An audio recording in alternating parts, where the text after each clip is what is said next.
Hello, my name's Andrew Flintham. Some of you may know me from my Brecklands Dawn Chorus wildlife recording, or from acting work or music work that I've done over the years. You can see a lot of that stuff on YouTube if you put Andrew Flintham into the search engine on YouTube and things like that. But I have another interest, and that interest is in health and nutrition. And a few years ago I discovered something that alarmed me, and that discovery was that commercially available fruit and vegetables actually have very little nutritional and health values, apart from, say, a little bit of roughage and things like that.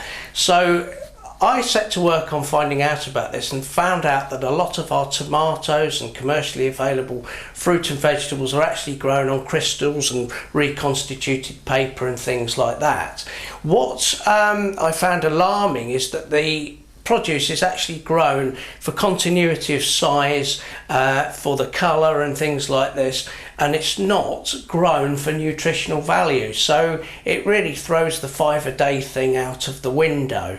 But what I did discover is an old secret, a secret which has been used for centuries, I believe, and it's actually using seaweed dug into your soil, which is full of all sorts of vitamins, minerals, really good stuff, that if the plant takes it up, it makes your vegetables taste, or fruit and vegetables taste fantastic. It makes everything so much more healthy. You can actually feel the health goodness in the fruit and veg that you grow in seaweed. And I use a combination of seaweed, wood ashes, compost and rotted horse manure to grow my things in.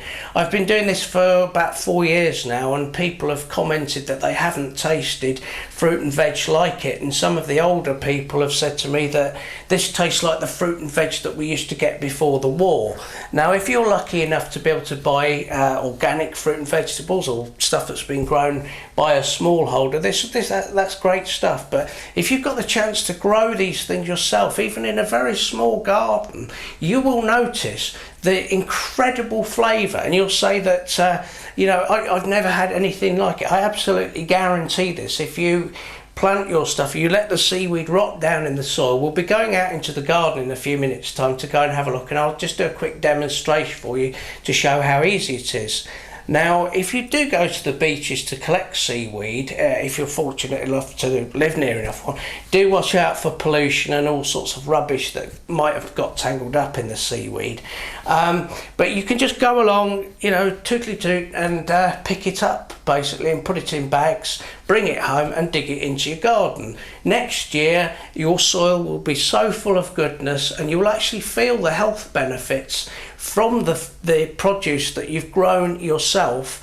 And like I say, you can grow it in a very small area. It doesn't have to be a big area, but as long as you've got access to a small amount of land, or any amount of land to grow stuff on, I thoroughly recommend that you try digging in seaweed and old wood ashes and things like that. Now, I know you can get seaweed packets and things like this from garden centres, but believe me, if you go and collect your own seaweed and you collect your own rotting horse manure and you've got access to compost and things like that, please do give it a try, because it is so easy. And even if you live on a council estate in the middle of nowhere, or in a city or whatever, and you try this, I guarantee that you'll be giving your family and yourself the most nutritional fruit and vegetables, and you just will not believe it.